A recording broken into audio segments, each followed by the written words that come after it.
발로 뛰는 기자, 탐구하는 기자, 세상의 질문을 마구 던지는 기자, 기자가 본 오늘의 세상, 기자들의 수다. 라이브 기자실을 찾은 오늘의 기자는 KBS 디지털 뉴스 김기화 기자입니다. 안녕하세요. 안녕하세요. 네, 비 옵니다. 네, 그렇습니다. 장대 비 와가지고 네. 오늘 점심 약속이 파토났어요. 파토라니 지금. 취소했어요. 네.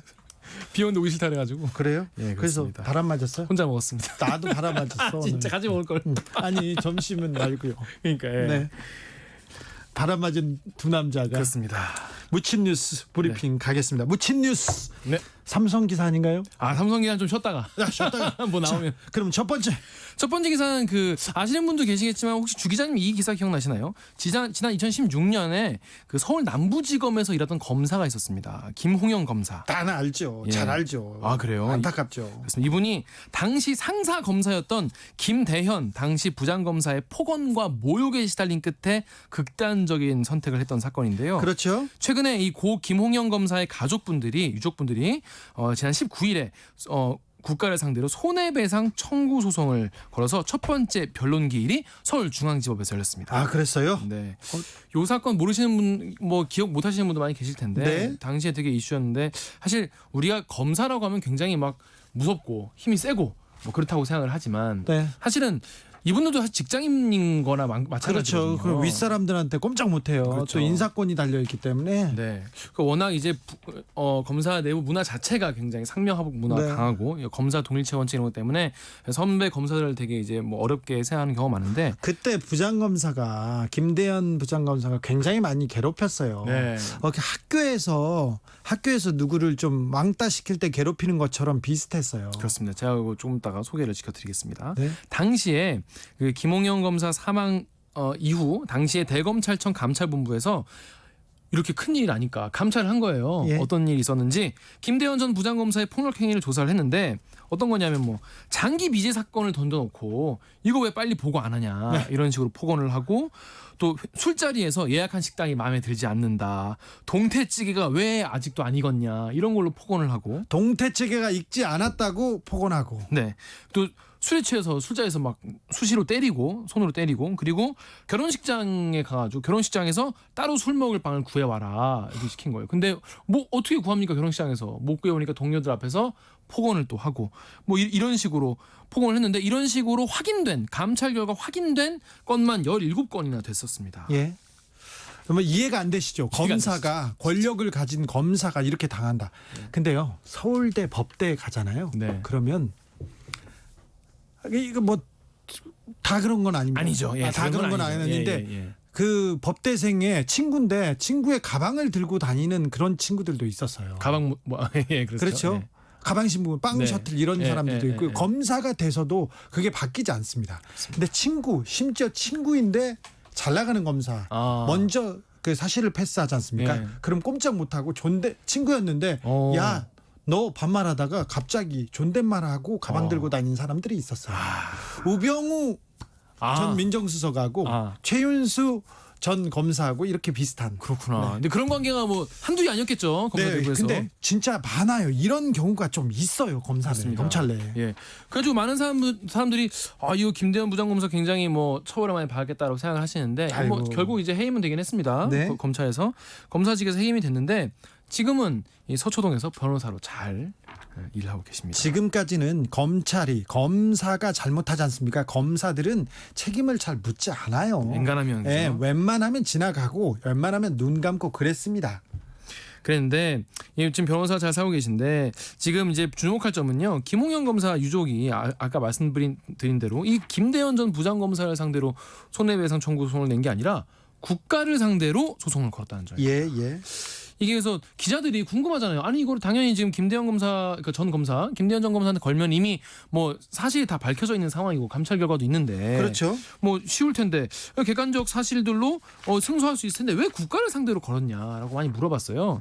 유족분들이 뭐라고 했냐면 어렵더라도 검찰 조직의 문화 자체가 개선되는 것이 아들이 사실 바란, 그러니까 김홍영 고 김홍영 검사가 바란 것이 아니었을까라는 생각에 유족분들이 국가를 상대로 소를 제기했다고 합니다. 의미가 있네요. 그렇죠. 그러니까 검사가 왜 뭐 이런 거 불만을 제기하냐, 뭐 프로니까 당연히 해야 되는 거 아니냐 이런 식으로 그동안 당연하게 받아왔던 과중한 업무와 거스를 수 없는 상명하복의 검찰 조직 문화가 개선됐으면 좋겠다라는 마음이라는 겁니다. 그러니까 쉽게 말해서 고 김홍현 검사를 죽음으로 몰고 간 직접적 원인은 김대현 전 부장검사지만 사실 그 배경에는 국가가 이걸 방관하고 지금까지 이런 검사들의 문화를 계속 방치해 놓은 건 아니냐, 이런 책임이 있지 않겠느냐라는 취지입니다. 구조적 문제가 있다는 거를 인정하고 좀 바꾸려고 노력해야 되는데 검찰에 대해서 국민들이 요새는 관심이 많고요. 그렇죠. 검찰 개혁에 대한 그 열망을 계속해서 쏟아내고 있어서 네. 좀 바뀌리라고 봅니다. 그리고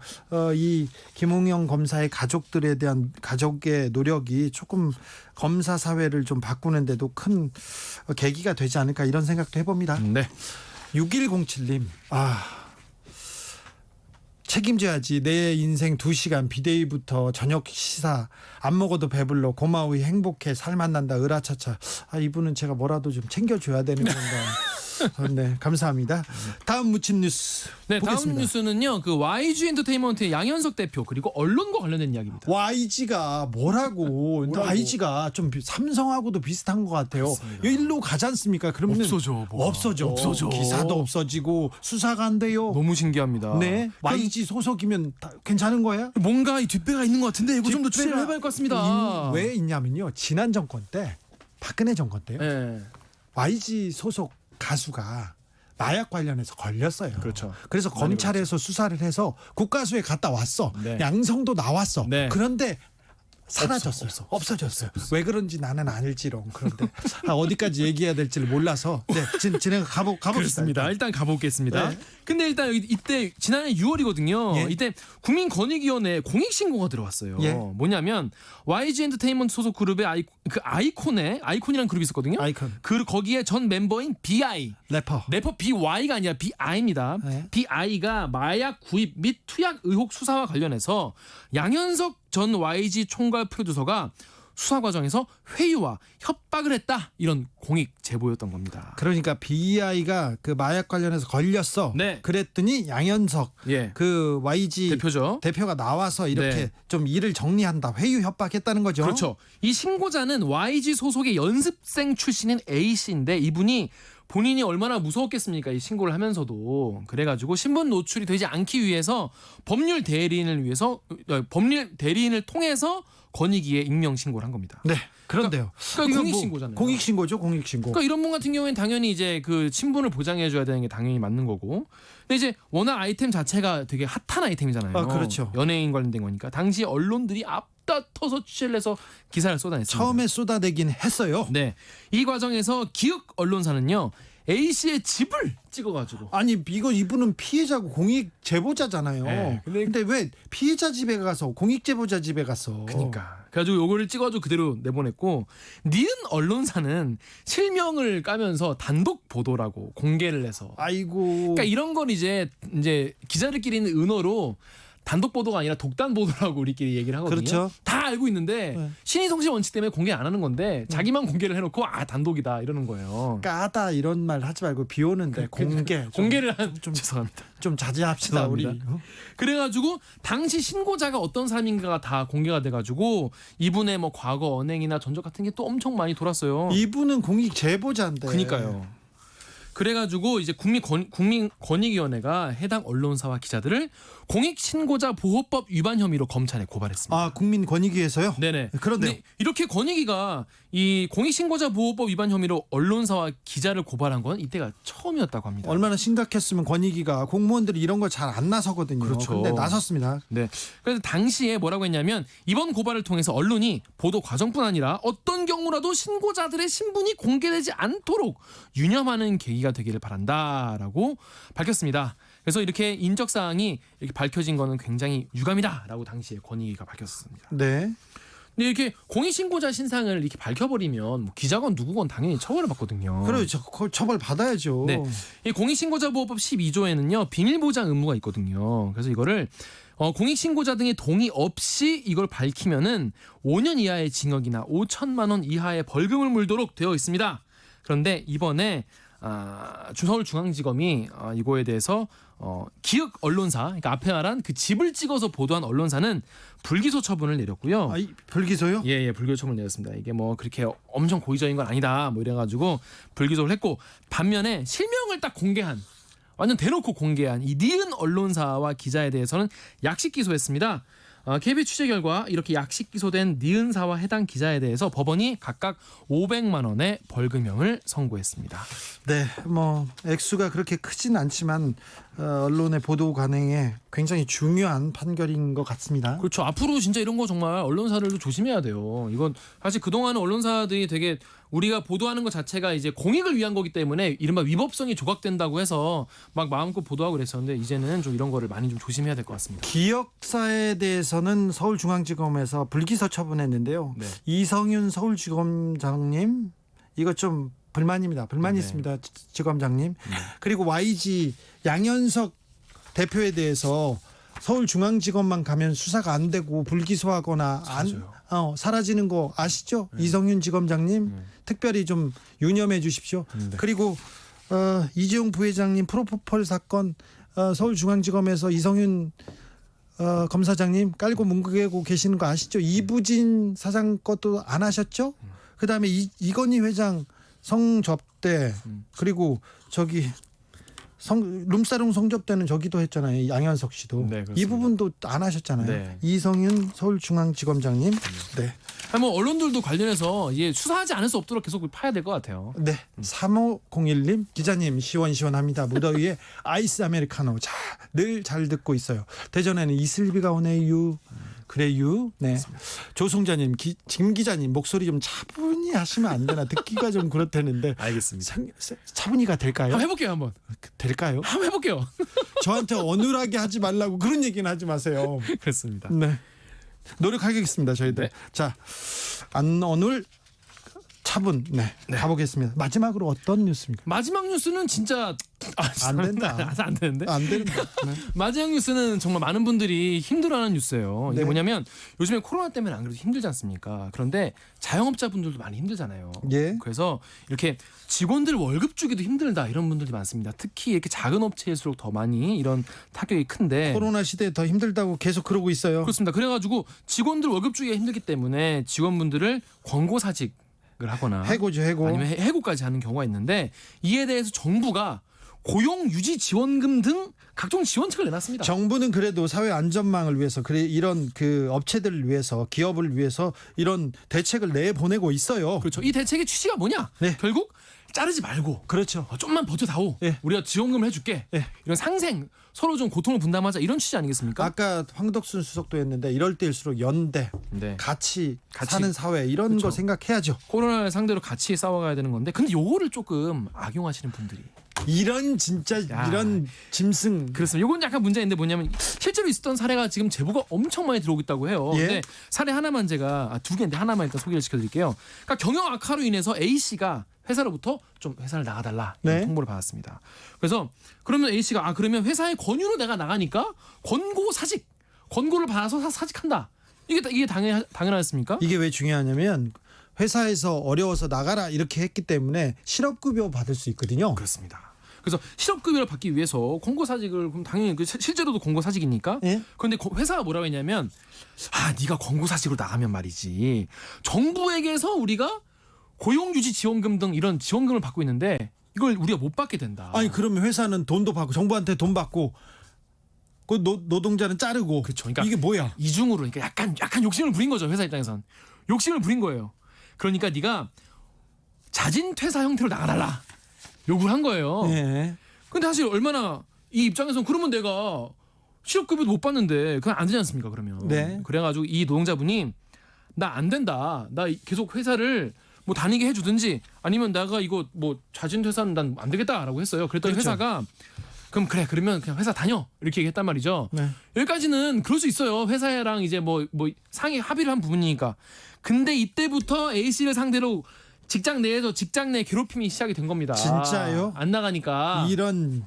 여기부터는 좀 아니죠, 이러면. 예. 그래서 화장실 청소 당번을 계속 시키고 말이죠, 회사에서. 화장실이요? 예, 청소 계속 시키고 부서 회식에서 자꾸 왕따를 시키고 이분만 안 부르고 그리고 하던 일과 자꾸 다른 처음 해보는 일을 자꾸 돌리고 시키고 이러는 거예요. 누가 봐도. 아 이거 그러면 안 되는데요. 이렇게 악용하라고 정부가 지원금 준 거 아닙니다. 그렇죠. 아닙니다.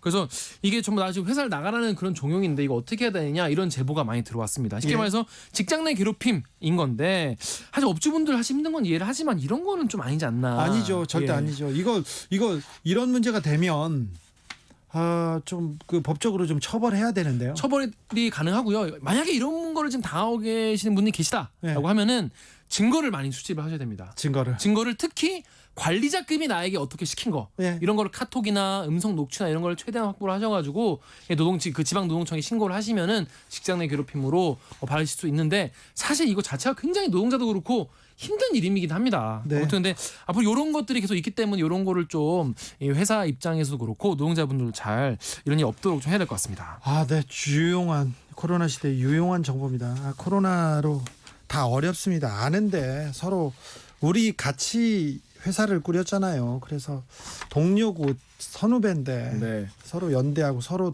다독다독하면서 이 위기 함께 이렇게 건너갔으면 좋겠습니다. 2828님이 김 기자님 조상님에게 뉴스를 말씀드린다는 마음으로 무릎 꿇고 방송을 왜 조상님한테 무릎을 꿇어야 되는지 아니 뭐 나와줬으니까 감사하니까 감사하니까 뭐 아니 그리고 절도 하는데 뭐 아니 그게 꼭 감사한 일은 아닌 것 같아. 그런가요? 난 부모님한테 꼭 그 얘기해요. 아니요, 전 감사하게 생각하고 있습니다. 네. 엄마 아빠 고맙습니다. 네. 그럼 내가 어떻게 됩니까? 불효자. 네. 그럼 이거는 좀 아닌 것 같아. PD님이 이거는 문자는 너무한 그렇습니다. 것 같아. 0815님이 이런 얘기할 때 차분하면 그게 이상한 거예요. 잘하고 있어요. 화가 납니다. 네, 화가 납니다. 잘하고 있다는 지금 응원이 훨씬 더 많이 옵니다. 감사합니다. 여기까지 할까요? 기자들의 수다. KBS 김기아 기자 함께했습니다. 고맙습니다. 라디오 정보센터로 갈까요? 정한나 씨. 코로나19 신규 확진자가 나흘 만에 다시 50명을 넘어섰습니다. 서울에서는 여의도 자동차 동호회 모임 참석자와 접촉자 5명이 확진되는 등 신규 집단 감염 사례도 잇따르고 있습니다. 코로나19 대규모 환자 발생에 대비해 방역당국은 수도권의 생활치료센터를 추가로 개소하는 한편 치료가 꼭 필요한 환자에게 병상을 제공할 수 있도록 새로운 격리 해제 기준을 시행하기로 했습니다. 북한 김정은 국무위원장이 대남 군사행동 계획을 보류하라고 결정한 데 이어 북한군이 대남 확성기를 철거하는 모습이 포착됐고 선전 매체 홈페이지에서는 남측을 비난한 기사가 삭제됐습니다. 청와대는 북한 김정은 국무위원장의 대남 군사행동 보류 결정에 대해 공식 입장을 내지 않은 채 북한의 동향을 신중히 지켜보고 있습니다. 상황을 정확히 분석하는 것이 우선이라는 입장입니다. 마크 네퍼 미국 국무부 한국 일본 담당 동아태 부차관보는 북한의 외교의 문이 열려 있다고 밝히고 대북 외교를 위한 한미의 협력도 강조했습니다. 더불어민주당 김태년 원내대표가 오늘 미래통합당 김종인 비상대책위원장을 만나 국회 정상화와 조속한 추경 처리를 당부했습니다. 김 비대위원장은 여야 원구성 협상은 주호영 원내대표에게 일임한 상태라고 말했습니다. 미래통합당 주호영 원내대표가 국회 복귀를 선언하고 민주당 윤미향 의원 의혹과 대북 외교에 대한 국정조사를 추진하겠다고 밝혔습니다. 지금까지 정보센터 뉴스였습니다. 정치 피로, 사건 사고로 인한 피로, 고달픈 일상에서 오는 피로. 오늘 시사하셨습니까? 경험해보세요. 들은 날과 안 들은 날의 차이.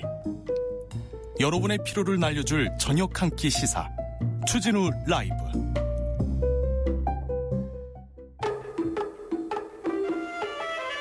아무리 꼭꼭 숨어도 다 찾아냅니다. 숨은 범인 꼭 집어서 잡아냅니다. 대한민국 수사의 뒷이야기, 내일은 수사반장. 경찰청 수사국 김민지 경감 어서 오세요. 안녕하세요. 네, 잘 지내셨어요? 잘 지냈습니다. 어떻게 지냈는데요? 그냥 하루하루 바쁘게 지내고 있습니다. 범인 많이 잡았어요? 범인 잡는 범인요? 일은 아니잖아요. 전 직접 잡지는 않고 네. 현장 경찰관들께서 이제 수사하면서 이제 범인 잡고 이럴 때 어려운 일 있으면 제가 같이 듣고 같이 대응하고 이런 일을 하고 있습니다. 아, 그래요? 중요한 일이네요. 대북 전단 살포 이게 큰 이슈였는데 경찰이 대북 전단 살포 못하도록 TF팀을 꾸렸다는데 경찰이 어떻게 나서게 된 거죠? 그 대북 전단 부분에 있어서는 먼저 우리가 생각을 해야 될 게 우리나라는 헌법상 표현의 자유를 보장하고 있습니다. 하지만 하지만 표현의 자유는 또한 제한이 될 수가 있죠. 무조건 무제한적으로 보장되는 건 아니고요. 예. 타인 권리나 사회윤리를 침해하는 경우에는 허용을 할 수가 없습니다. 예. 근데 대북 전단은 군사 분계선 일대에서 군사적 긴장을 좀 고조시키거나 충돌 원인이 되기도 하죠. 충돌 원인이에요. 어떻게 대북 전단 풍선 띄우면요 거기서 조준 사격합니다. 그러면 이쪽에서도 대응 사격을 안 할 수가 없어요. 그래서 접경지대, 국경지대에서는 굉장히 위협이 되죠. 예, 그래서 접경 지역 주민의 신변 안전에 위협이 되거나 사회 갈등이 야기하는 부분이 있으면 이제 저희는 경찰들은 접경 지역의 국민의 안전과 관련된 문제라면 이제 불안 요인의 발생을 막아야 하는 책무가 경찰한테는 있습니다. 네. 그렇기 때문에 지금 TF 구성 그 부분은 대북 전단하고 물자 살포 관련해서 이제 어떤 예를 들어서 남북교류법이나 어떤 해당 법률에 정한 방법이나 절차 이런 부분을 위배했는지 그런 부분을 주로 수사하고 있습니다. 네. 우리 김민지 경감은 변호사 출신이어서 이렇게 법, 이렇게 절차 이런 거 중요시합니다. 얼마 전에 어제 기사인데요. 손님들한테 행패를 부리다 경찰이 출동했어요. 그랬더니 경찰이 와. 근데 경찰한테도 계속 행패를 부리는 거예요. 제주에서 있었던 일인데. 그런 경우 많죠. 네, 그리고 시비를 걸다가 팔꿈치로 얼굴을 때렸어. 경찰을. 그리고는 얘기를 하면서 경찰관한테 이렇게 얘기해요. 야, 경찰 때리면 깜빵하냐? 물어보니까 아니요, 깜빵은 안 가고 벌금은 세게 맞아요. 그러니까 그러면 돈만 내면 되지. 그러면서 때린 거예요. 아이고. 근데 이분이 징역 10개월 실형을 받았어요. 근데 이런 경우가 되게 드물잖아요. 행패 부리고 경찰을 폭행하고 그래도 경찰들이 대충 봐주거나 이렇게 넘어가거나 그랬잖아요. 이게 여러 가지 사례가 있는데요. 이제 방금처럼 행패 부리는 부분이 이제는 조금 이제 처벌도 어느 정도 조금 과한 공무집행 방해가 이루어졌다. 예. 그러면 처벌도 되고 있으니까 처벌해야죠. 처벌해야죠. 네. 예. 외국과 적절하게 판단이 돼야 됩니다. 그렇죠. 저기 경찰한테 이렇게 함부로 그러면 안 됩니다. 미국 같으면요. 아이고 큰일 나요. 미국 같으면 총 바로 뽑고요. 그다음에 목 조를 수도 있어요. 미국 같으면. 우리나라는 그러지는 않습니다. 네. 우리나라 경찰은 그러지 않습니다. 우리나라는 절대 그럴 수 없습니다. 네. 내일은 수사반전 코너 본격적으로 시작하겠습니다. 오늘은 어떤 이야기 해주실 거예요? 오늘은 좀 무거운 마음으로 왔습니다. 최근에 안타까운 일이 발생했잖아요. 10살도 안 되는 아이들이 60cm 가방에 갇혀가지고 맞아요. 사망을 하거나 아니면 부모의 상습적 학대에 견디다가 못해서 코로나 위험 시대. 감수하고 탈출을 하거나 네. 이런 상황들이 많이 발생을 했습니다. 코로나 시대에 아동학대, 가정폭력이 계속 늘고 있답니다. 심화됐죠. 예. 예. 그래서 오늘은 앞으로의 대처, 해결 방안에 대해서 얘기를 좀 같이 해보고자 나왔습니다. 네. 그래서 저는 경찰관의 한 사람이기도 하지만 오늘은 또 그 이전에 시민의 한 사람으로서도 많은 고민을 좀 하고 왔습니다. 예. 자, 아동학대로 경찰 근데 이게 너무 좀 안타까운 게 아동학대는 거의 대부분 부모님이나 주변 사람이야. 그래서 아동학대를 당했어요. 경찰에 신고하잖아요. 근데 그래서 수사 조사하고 나서 다시 집으로 가야 되잖아요.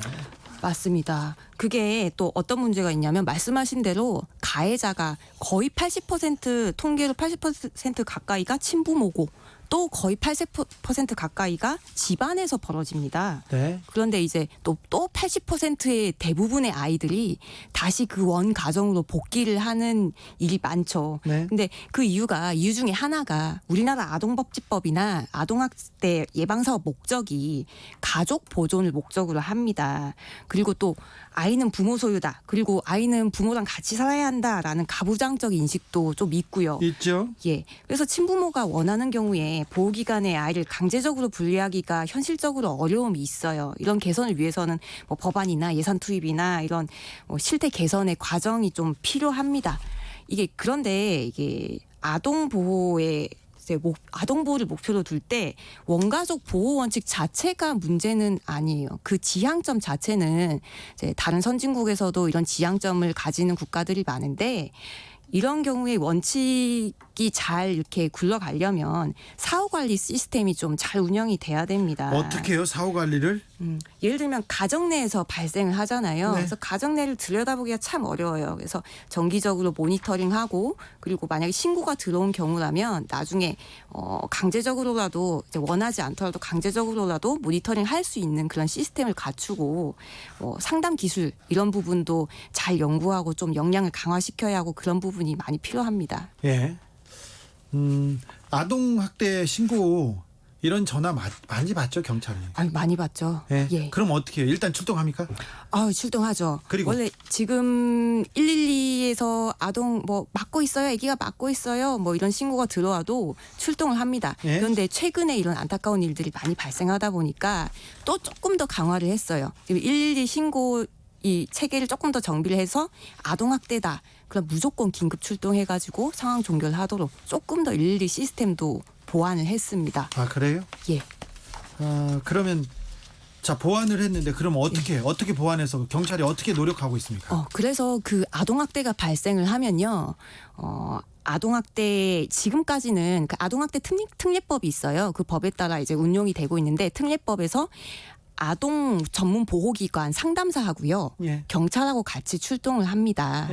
예. 근데 이제 특례법이 잠깐 설명드릴 부분이 특례법이 좀 개정이 돼가지고 이미 3월 달에 개정이 된 거예요. 10월에 시행이 되는데 이제 아동 이제 보호기관이 아닌 전담 공무원 예. 지자체에서 이제 공적인 책임을 지고 하자는 의미에서 전담 공무원이 경찰하고 출동을 하게 됩니다. 아니 근데 이게 어려운 일인지는 알아요. 예. 그리고 가정 일이고 또 아동 일이고 굉장히 어려운 일을 아는데 잘 이게 고쳐지지 않는 이유가 저는 네. 처벌을 잘 강력하게 하지 않아서 그냥 말로 넘어가고 그런 것 같아요. 아동 학대 처벌 수위를 전 높여야 된다고 생각해요. 맞아요. 그런 목소리도 있고 최근 법안 발의도 많이 됐다고 알고 있습니다. 예. 그래서 아동학대 범죄 특례법에 의해서는 가중돼서 처벌이 돼서 만약에 최근에 그 아동학대 치사의 경우에는 무기 또는 5년 이상 징역형입니다. 이건 뭐냐면 형법상 살인죄 있죠. 예. 살인죄는 방금 그 형량에 플러스 사형 하나 더 들어갑니다. 예. 그렇게 보면은 아동학대 치사의 법정형이 물론 말씀하신 대로 아동이란 약자에 대한 범죄이기 때문에 죄질이 더 나쁘죠. 네. 가중돼야 하는 부분이 분명 있을 겁니다. 그렇지만 형량 자체의 문제를 거기서만 찾기보다 저는 실제 처벌이 어떻게 되고 있는지를 또 살펴야 하는 문제라고 생각을 하거든요. 네. 네, 대법원에 따르면 집행유예가 아동학대 경우에는 실형보다 3배 더 많이 선고된다고 합니다. 그렇죠. 그게 법정형이 법령에 정해져 있지만 이런 부분들을 그대로 처벌이 되는 게 아니고 양형이라는 게 있습니다. 여러 가지 사유들을 좀 참작해가지고 이렇게 조정을 하죠. 근데 아동학대 양형 기준이 아직은 세밀하지가 않아서 이제 또 부모잖아요. 친부모고 합의도 많이 이루어지고요. 아동이다 보니까요. 그렇기 때문에 가해자 중 10명 중 1명만 실형 선고가 되고 있는 상황입니다. 근데 물론 가해자를 처벌한다고 해서 피해자 아이가 살아 돌아오는 건 아니죠. 그렇지만 엄격하게 처벌을 해서 현실을 개선해 나가는 게 국민 정서고 정의라면 이제 양형에서도 이제 차차 고려돼야 된다고 생각합니다. 질문이 있어요. 얼마 전에 예. 법무부에서 그러니까 부모의 민법상 징계권을 삭제한다고 했나요? 그러니까 네, 발표를 했죠. 네. 삭제를 하기로. 이게 무슨 의미예요? 그 민법의 915조에 보면은 부모님은 아이가 그 필요한 경우에 보호 교양을 위해서 징계할 수 있다는 취지의 규정이 있어요. 예, 징계를 할 수 있다. 네. 그거를 어떻게 해석해서 보자면 우리가 훈육한다. 예. 그 안에는 체벌도 들어갈 수 네. 있고요. 그런 의미가 있었죠. 근데 이 규정이 약간 사문화된 규정이라고 해서 징계권이 있느냐 없느냐를 두고 실제 다투는 사건이 일어난 적은 없었어요. 네. 드물죠. 네. 근데 이 부분을 삭제하겠다고 법무부가 발표한 부분은 어떤 의미가 있냐면 아동의 권리가 이만큼 중요하다는 부분에 사회적 합의가 이르렀다. 우리도 이제 책임이 있다, 같이 보호해야 한다라는 부분에 큰 함의가 있다고 생각합니다. 알겠습니다. 아무튼 징계, 훈육 이걸 그 징계를 뽀뽀하기 이런 식으로 같이 뽀뽀하기? 예. 아이하고 하루 동안 같이 놀아주기 이런 식으로 좀 바꿨으면 좋겠어요. 4793님 가정폭력 가해자는 집에 있고 피해자가 집을 나가는 게 맞는 건가요? 이렇게 얘기하면서 가해자를 보호기관에 있게 했으면 해요. 이렇게 의견을 주셨어요. 가해자를 사회복지시설이라고 가가지고 거기서 일도 시키고 뭐도 하고 이런 식으로 발상의 전환. 부모가 아이를 훈육하지 않습니까? 그럼 네. 아이를 데려다가 상담사한테 가고 어디 예. 시설로 보내기도 하고 그렇지 않습니까? 만약 이런 문제가 있을 때 저기 아버지가 술 먹고 맨날 때린다, 훈육한다 이렇게 하면 아버지를 일단 어디다 시설로 가두는 거는 이것도 발상의 전환인 것 같아요. 좋은 생각인 것 같아요. 예, 그렇죠. 그리고 법에도 있습니다. 그 분리 절차라고 하는데요. 이제 필요한 경우에는 아동이랑 가해자를 분리해야 되잖아요. 네. 그러니까 응급 조치, 뭐 긴급 임시 조치 이런 게 있는데 긴급 임시 조치는 결국 법원이 명령을 하게 되는데 퇴거, 접근 금지, 그러니까 집에서 나가 이런 명령을 내릴 수가 있고요. 그리고 필요한 경우에 그 병원에서 치료를 받게 할 수도 있고 그런 경우 그런 조치를 취할 수 있는데 근데 말씀하신 그 청취자분들이 잘 말씀을 해주셨는데 이런 제도가 실효성 있게 운용이 되려면 사실 어떤 사안에 대해서 사회가 어느 정도 관심이 있느냐는 돈을 얼마나 투자하냐. 예산을 얼마나 투입하느냐의 문제가 크잖아요. 그게 맞죠. 임시 조치가 실효성 있게 흘러가려면 이제 인력을 보강하고 이제 상담 기술 교육하고 이런 보호 시설도 확충하고 이런 부분이 잘 돼야 상담도 잘 이루어지고 이제 분리할 때도 잘 분리가 될 수가 있겠죠. 김민지 경험 마지막으로 제가 물어볼게요. 아동 학대를 좀 줄이려면 막으려면 우리가 사회적으로 어떤 노력을 해야 됩니까? 먼저 저희 경찰에서 APO라고 아동학대 전문 경찰관이 있어요. 예. 이분들이 이제 정기적으로 이제 아동이라는 민감한 피해자이기 때문에 저희는 학대 예방을 위해서 이런 전문적인 인력을 두고 이제 정기적으로 모니터링 하고요. 예. 심리 상담하는데 사회적으로 말씀하신 이런 이제 일단 경찰관들이나 이런 아동 학대가 있으면 일단 경찰한테 신고해야 되겠네요. 신고를 해야 되고 이런 이제 경찰관들이나 전담 공무원들의 이제 요청에 좀 협조를 좀 해주시는 게 필요할 것 같고요. 네. 그리고 이게 아동들은 투표권도 없고 굉장히 약한 존재잖아요. 네. 그러다 보니까 권리 주장의 통로가 없다 보니까 제도 정비가 촘촘하게 돼 있지 못해요. 그렇지만 우리 전부 다 아동이었잖아요. 네. 우리 모두가. 그러니까 우리 어른들이 책임지고 이런 부분을 잘 보호해줘야 되는 부분이기 때문에 남의 아이라도 우리 집에서 일어난 일이 아니라도 학대 징후가 보이면 네. 신고해 주셔야 합니다. 반면 또 부모님의 속을 썩이고 아버지 통장을 가지고 집을 나가고 그런 아동은 어떻게 해야 되죠? 그럼? 아버지 통장을 가지고 집을 나가요. 네, 제 친구 아시는 분인가요? 네, 제 친구 기성이라고요. 그런 친구도 있었어요. 어렸을 때. 아 그래요? 네. 부모가 훈육을 할 수는 있지만 훈육하고 학대는 굉장히 별개입니다. 이것도 예. 경계가 또 어떻게 될지 그거는 또 다음 시간에 또 제가 물어볼게요. 3309님 너무 슬프네요. 어찌 우리 부모 자녀 관계가 이런 뉴스거리가 되다니. 그러게요. 근데 학대는 안 됩니다. 훈육, 이 체벌도 안 됩니다. 이제 체벌은 안 된다. 이렇게 그냥 외우고요. 이제 체벌을 하면 처벌받을 수 있다고 생각하셔야 됩니다. 부모 자식 간의 관계도. 그렇죠? 맞습니다. 내일은 수사반장 여기서 마무리하겠습니다. 지금까지 김민지 경감이었습니다. 감사합니다. 감사합니다. 교통정보센터로 가겠습니다. 김한나 씨. 네, 오늘 전국적으로 장맛비가 이어지고 있는데요. 때문에 도로 상황이 좋지 않습니다. 경부고속도로 서울 방면으로 통도사 하이패스 3차로에서 승용차 단독 사고를 처리하고 있고요. 이후로 남사에서 오산까지 밀리는 가운데 오산 부근 5차로에서도 사고를 처리하고 있어서 도로가 혼잡합니다. 영동고속도로는 강릉 방면으로 여주 휴게소 부근 1, 2차로에서 화물차 사고가 발생했습니다. 이천나들목부터 여주 분기점까지 2km 사이에서 여파받고 있고요. 이전에는 서안산 부근과 둔대 분기점에서 부곡 부근 6km 정체입니다. 반대 인천 쪽은 여주 휴게소 부근 1, 2차로에서 낙하물을 처리하고 있어서 여주 분기점 3km 구간 지나기 어렵고요. 이후로 동수원에서 광교터널 부근과 부곡 부근 그리고 월곡 분기점에서 서창 분기점까지 밀립니다. 한편 서울 시내에서는 올림픽대로 잠실 방면으로 노량진 수산시장에서 청담대교까지 밀리는데요. 그 가운데 한남대교 조금 지난 지점 4차로에는 고장차가 서 있어서 한남대교 지나시는 분들은 주의 운전하셔야겠습니다. KBS 교통정보센터였습니다.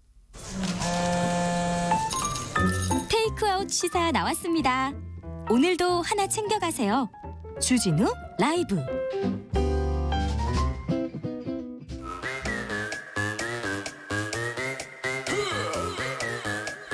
모두 정숙해 주십시오. 재판 5분 전입니다. 재판부 입장하고 변호사들 들어왔습니다. 그럼 사건 번호 0624 오늘의 재판 시작하겠습니다. 양지열 변호사 출석했습니까? 네, 양지열입니다. 박지훈 변호사 출석했나요? 네, 출석했습니다. 박지훈입니다. 일주일 잘 보내셨습니까? 네. 예? 오늘은 드디어 이혼 소송을 대하는 우리의 자세, 최태원 노소영의 이혼 소송 드디어 하겠습니다. 자, 할 이 수 얘기는 있을까요? 이 얘기는 조금 이따가 하고요. 못한다고 봅니다. 삼성전자 이재용 부회장 얘기, 검찰 수사 심의위원회 소집이 이틀 앞으로 다가왔습니다. 이거 어떻게 될 것 같습니까? 일단 현안위원회죠. 예. 이제 부위위원회에서 통과가 돼서 토론을 제대로 현위? 하기로 현안위. 현안위원회에서 토의를 하는데 저는 현안위원회로 이렇게 넘어가는 것 자체가 넘어가지 말고 일단 1차에서 잘랐어야 되는 거 아닌가 이런 생각도 해요. 그때도 경론이 벌어졌대요. 그게 8대7로 아슬아슬하게 넘어갔다. 8대7로요? 8대7로 넘어갔다고 하고 그 얘기는 이게 우리가 현안으로서는 우리 일반인들이 들여다볼 필요가 있는지를 결정하는 것조차 어려울 만큼 사건 내용이 어렵다는 얘기예요. 그렇죠. 그러면 이걸 현안위원회에 넘겼을 때도 지금 뭐 추첨을 통해서 15명을 뽑아놓긴 했는데 검찰에서는 소명을 했다. 법원에서 그러니까 영장 담당 판사조차도 사실관계는 어느 정도 밝혀졌다고 얘기를 했으니까 네. 이건 재판해보라는 얘기 했지 않았느냐라는 얘기만 할 텐데 그런데요. 삼성 측에서는 굉장히 복잡한 얘기를 할 겁니다. 그렇죠. 굉장히 복잡한 못 알아듣게. 아무도 못 알아듣게. 절대 못 알아듣게끔 얘기를 할 겁니다. 그런데 그러면서 고개를 끄덕이게 만들 거예요. 그러면 저렇게 복잡한 사정이 있으니 이건 기업 내부 사정이지 이걸 왜 재판을 가져가냐를 끌어내기 위해서 최선을 다할 겁니다. 글로 몰고 가겠죠? 그렇죠. 시세 조정이고 회계 부정 같은 경우거든요. 네. 시세 조정. 저도 상법을 전공을 했습니다. 아 그래요? 박사입니다. 박사. 상법 박사인데. 이 얘기 박사예요? 들을 때마다 믿어지지가 않아요. 처음 들어봤어요. 왜 안 됩니까? 박사처럼 안 생기셨어요? 변호사이자 박사예요. 아, 네. 박지훈 근데 박사님. 시세 조정이 상당히 어렵습니다. 예. 자본시장법상에. 아마 금융감독원 사람들도 담당자나 이해를 할 거예요. 사실. 금융감독원에서도 담당자 말고 그 옆에 부서는 모른답니다. 못합니다. 예. 그래서 아주 어렵게 설명을 하면서 이 어려운 것을 보고를 못할 것이다. 보고를 했다 하더라도 이해를 못했을 것이다. 그렇지. 이재용 부회장이 네. 이런 식으로 삼성이 프레젠테이션을 할 것으로 저는 생각이 듭니다. 참 이게 기술적인 어떤 프레젠테이션이 될 것인 게 네. 이걸 알아들을 수 있게끔 말을 하는 척하면서 못 알아듣게끔 만들었지만 듣는 사람으로 하여금 전 알겠어요라고 고개를 끄덕이게 만드는 기술이 필요합니다. 야, 지금 진짜 잘했네. 이거다. 이거예요. 양지열 변호사님 이대로 판결문 쓰면 되겠네. 이거대로니까. 네. 이렇게 됩니다. 이렇게 된다니까요. 이게 뭐 알 것 같기도 하고 모를 것 같기도 하고 노래 같아요. 아닌 건 아닌 것 같다라고 결정을 내릴 수 있는 그 정도의 그렇죠. 프레젠테이션. 와. 근데 수사심의위원회에서 무작위로 추첨을 통해서 뽑았다고 하는데 이 15명 뽑을 때 이 공정성 사실 이것까지 물어보면 안 되는데. 아니 근데 저는 이게 무작위로 추첨을 통해서 뽑았다는 건 믿어요. 그런데 각계 전문가 대검에서 이미 뽑아놓은 150명 후보 자체가 수사심의위원회가 아예 그렇게 꾸려졌어요. 그래서 그 중에서 뽑는 거잖아요. 그리고요, 무작위로 뽑겠지만 직업 그리고 뭐 하는지 직업하고 그리고 몇 살 그리고 어디 사는지 이런 거 보잖아요. 네. 대충의 성향이 나오거든요. 알 수 있죠. 알죠. 네, 알 수 사실 그것도 그러니까 이제 우리 얘기는 아닙니다만은 이제 미국의 배심원단들 같은 경우 배심원단이 꾸려질 때마다 그 꾸리는 걸 놓고도 검찰하고 변호인단은 굉장히 우리나라에서 엄청나게 국민참여재판할 때 검사들이 이렇게 하면 검사들하고 변호사가 가서 이 사람은 안 된다. 이래서 안 되고 이래서 그걸 싸우는데 엄청 싸우죠. 그 싸움이 가장 중요합니다. 예, 그리고 거기에 맞춰서 구성을 한 다음에 그럼요. 그 사람들에 맞춘 또 전략들을 짜거든요. 극단적으로 심슨 사건요. 네, 오제 이건 심슨. 누가 봐도 유죄거든요. 네. 그걸 무죄로 만들었습니다. 배심원들이요. 그러니까 그게 전략이 주요했다라는 겁니다. 그리고 네. 수사심의위원회 전문 또 다른 심의위원회가 지금껏 검찰한테 이렇게 만들어졌어요. 네. 검찰이 자기 입맛대로 쓰려고 지금 심의위원회를 만들어놨어요. 이른바 면죄부를 줄 만한 어떤 내용으로 많이 결론이 났었거든요. 그렇지. 자기 손에 네. 피 안 묻히고. 예. 아니라고 말하고 싶은데 진짜 아니 맞아요. 맞잖아요. 아니어야 하는 제도거든요. 네. 전 몇 번 얘기했잖아. 이거 정말 좋은 제도인데. 근데 그렇죠. 저희는 그런 생각이 들어요. 제가 변호사도 저도 몇 년 했죠? 뭐 저한테 물어봐요. 판사, 뭐 검사, 군 검사 오래 하면서 방송을 더 오래 하셨잖아요. 우리 의뢰인들은 속절없이 구속하고 속절없이 기소가 됐는데 최근에 많은 제도들을 보면서 느낀 게 이런 제도도 있고 저런 제도도 있고 나는 좀 무능한 변호사인가? 아니요. 왜 그래요? 근데 저 이명박 전 대통령이나 이재용 부회장하고 이거 법을 놓고 똑같이 생각하면 안 되잖아요. 그렇죠. 근데 아무튼 수사심의위원회가 꾸려진다고요. 제가 국민참여재판을 받은 적이 있는데 보면요, 배심원들 딱 보지 않습니까? 내가 하는 얘기를 한마디 딱 하고 눈빛을 교환해 보잖아요. 동그라미 세모 바로 나옵니다. X 바로 나와요. 그러니까 뽑을 나와요. 때 이미 나오는데 이걸 뽑는 사람이 양창수 위원장이잖아요. 이분이 빠지지 않고 꾸릴 때까지는 있잖아요. 그래서 두 사람 의견을 제가 좀 종합해서 얘기는 150명 중에 어떤 무작위 추첨을 하고 얘기를 하지만 이 사람들은 편향성이 있을 가능성이 있다. 네. 배제할 수 없다. 네. 그렇게 얘기하고 싶습니다. 그렇게 정리하고 넘어가겠습니다. 네. 네, 그러세요. 그래요. 삼성은 그런 전술을 가지고 오는데, 전략 전술을 가지고 오는데 삼성 측 변호사들이 또 어마어마하죠? 다 불러 모았는 것 같아요. 네. 검찰 단계에서는 검찰 출신들이 유력합니다. 예. 특히 뭐 특수통 검사들이 또 이걸 통해서 많이 했었거든 이전에도. 저는 좀 속상한 게요. 네. 우리가 세금을 줘가지고 이 특수부 검사들을 키우고 도와줬잖아요. 네. 그렇잖아요. 그 사람들이 국민 세금으로 그 자리에 갔고 수사 기법, 그 내용, 그리고 방대한 지식, 경험을 다 쌓아놓고 그걸 다 쌓은 상태에서 삼성 가서 변호사를 하고 있어요. 그러니까 이거는 어떻게 보면 딜레마죠. 그리고 삼성 잡기 위해서 배웠던 특수 수사 기법을 나중에는 삼성에 가서 도와주는 형국이 돼버리니까요. 그리고 그 검사 시절에 삼성 수사를 하고 있었어요. 옆에서 부서에서 후배들이, 네. 동료들이. 네. 근데 옆에서 있다가 바로 삼성으로 가면 이게 전관예우잖아요. 아니 이게 민간 기업에서 그런 식으로 일을 하면 업무방해가 되죠. 업무방해죠. 고소를 당하죠. 근데 참 희한해요. 예. 그러니까 사실은 특수수사 지금 말들이 많이 나오고 있는데 과연 검사들이 특수검사를 많이 하고 싶어 하고 있고 나중에 특수검사 하다가 뭐 승진을 할 수도 있겠지만 옷을 벗고 변호사를 하게 되면 사실 우리 같은 나부랑이 변호사들의 정관은 없습니다. 우리가 어떻게 정관이 있겠습니까? 근데 이분들은 검찰에서 유력한 힘을 뭐 삐끼칠 수밖에 없거든요. 지금 김기동 검사죠? 예. 부산지검장. 김기동 변호사, 이동열 변호사. 이 두 사람하고 다 특수 일부장 했습니다. 이 지금 수사팀하고 이복현일 겁니다. 네, 이복현 다 같이 일하고요. 아마 호영호재했던 사이일 겁니다. 네, 부하직원이었죠. 네. 그러니까 서로 뭐. 어떤 식으로 생각하고 어떤 전략을 짤지 서로 잘 알고 알고요. 있고 이분들이 중량감이 있기 때문에 직접 나타나지는 않았었어요. 근데 이번 이제 현안위원회는 직접 나가서 브리핑을 할 거라고 하는데 내용도 내용이지만 그 무게감이라는 게 있잖아요. 그 위원들에게 다가갈 때 네. 어떤 그 경륜에서 나오는 부분들이 있기 때문에 설득력을 높이는 데는 크게 작용을 하겠죠.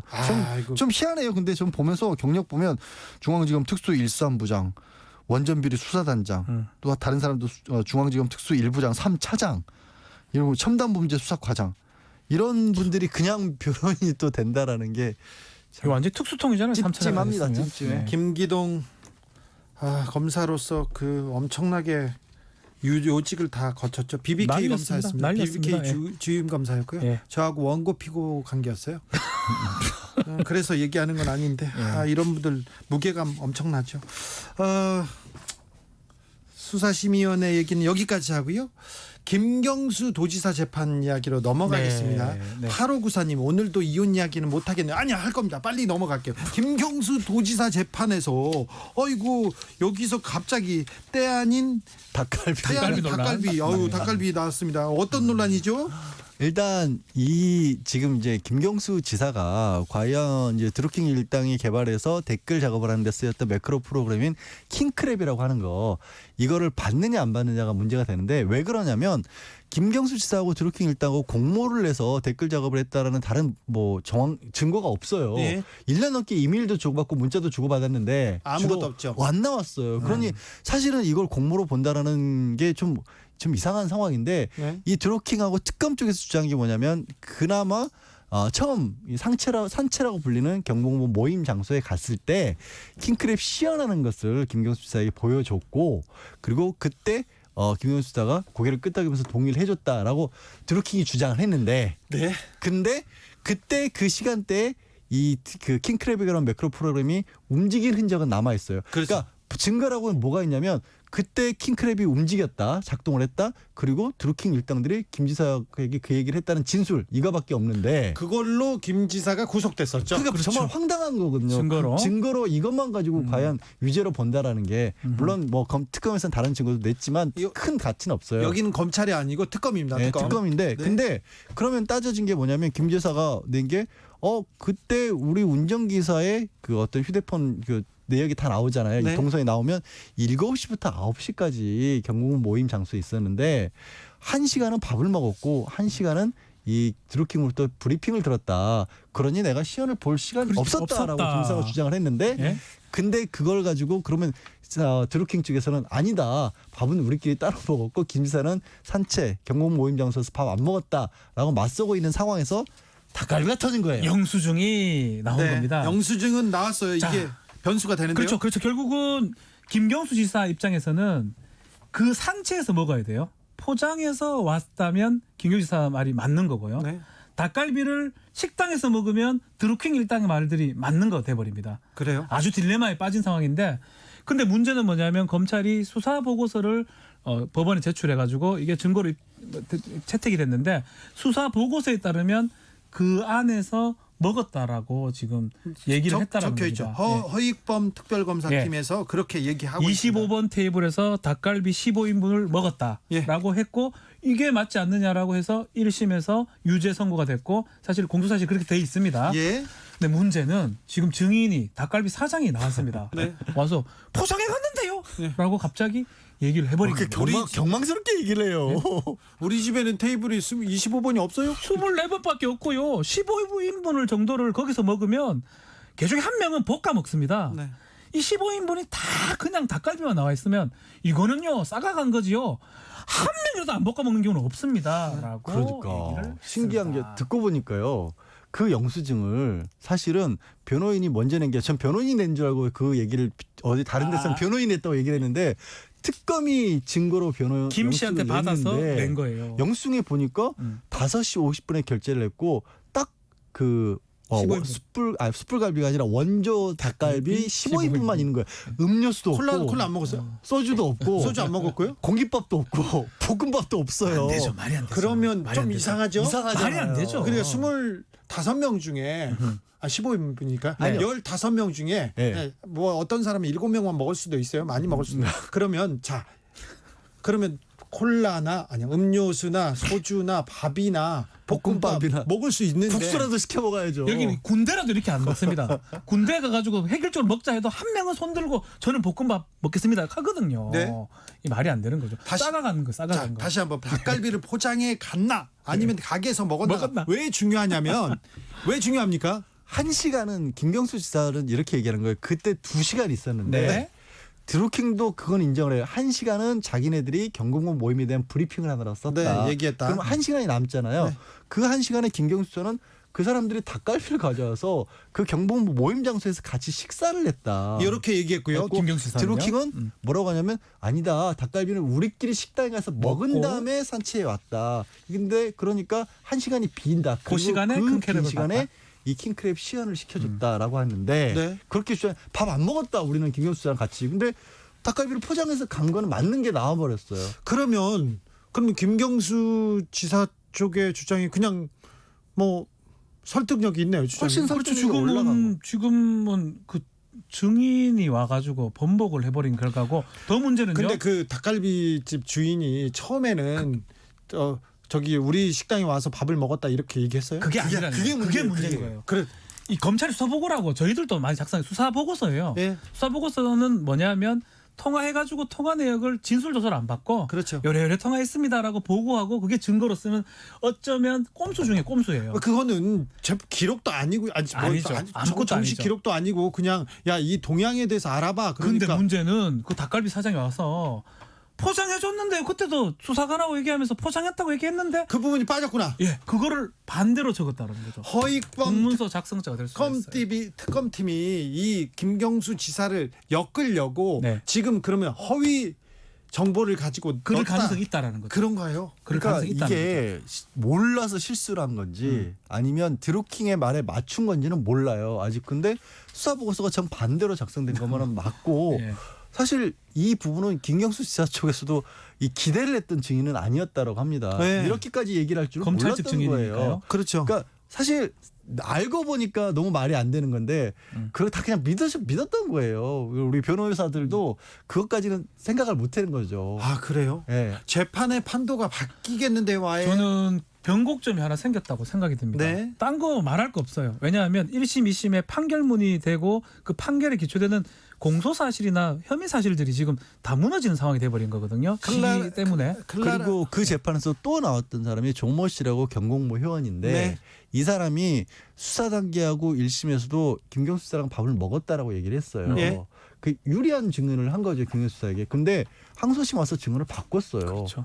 잘 생각해 보니까 안 본 것 같다. 기억이 안 난다. 이렇게 말을 바꿨는데 그것에 대해서 재판장이 대놓고 화를 냈답니다. 아, 말을 그렇게 왜 이 말을 중요한 그렇게, 내용을. 이 중요한 내용을 네. 당신 위증죄로 위증죄로. 처벌받을 수도 있다는 얘기까지 했어요. 화나셨네. 클라라 영희 김님이 밥 먹으면서 시연할 가능성도 있지 않나요? 배달 갔으니까. 처음부터 그렇게 입증이 됐어야 아니야. 되죠. 그게 아니라 드루킹이 뭐라고 얘기를 했냐면 이 킹크랩 시연 부분은 다른 모든 경복면 회원이랑 있었던 게 아니라 그렇죠. 3명인가 하고 같이. 따로 빼서 은밀하게 보여줬다 했어. 밥 먹으면서 볼 수 있는 분위기가 아니에요. 네. 그러니까 불가능한 얘기고 공소 사실은 지금 계속 얘기한 것처럼 혐의 사실이 판결문화 돼 버렸어요. 네. 그렇기 때문에 이게 바뀌어지면 이 부분만 깨지면 사실은 무죄의 가능성이 커집니다.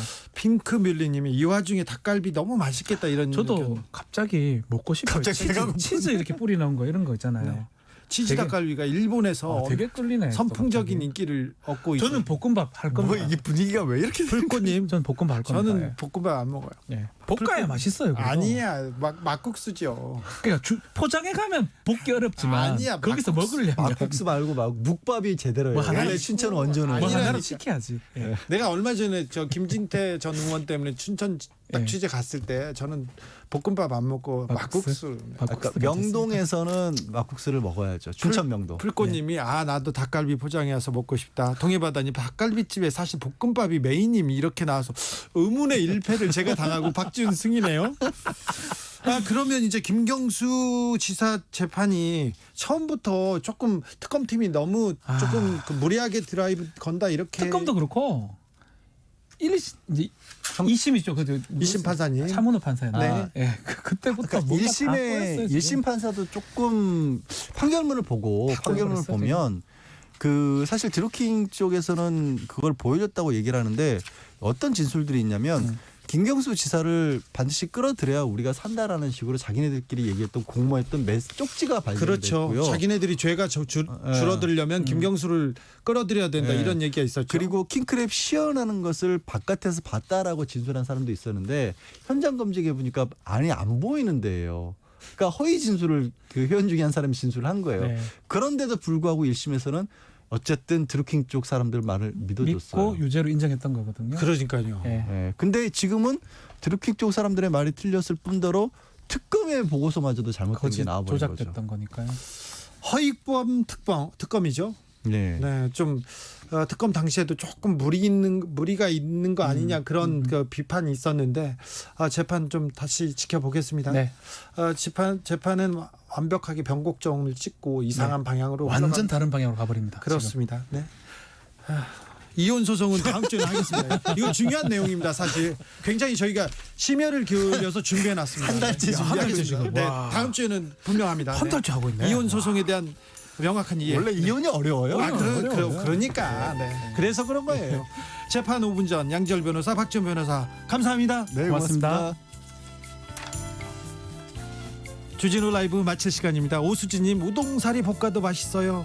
5327 닭갈비 시키실 분. 네. 손지영님 그나저나 언제 이혼하시려고 이혼 얘기는 해주세요 이렇게 했습니다. 손지영님 그 관심 가지면 안 돼요. 네. 저희는 김현철의 춘천 가는 기차 들으면서 주진우 라이브 마무리하겠습니다. 내일 오후 5시 5분에 돌아옵니다. 지금까지 주진우였습니다.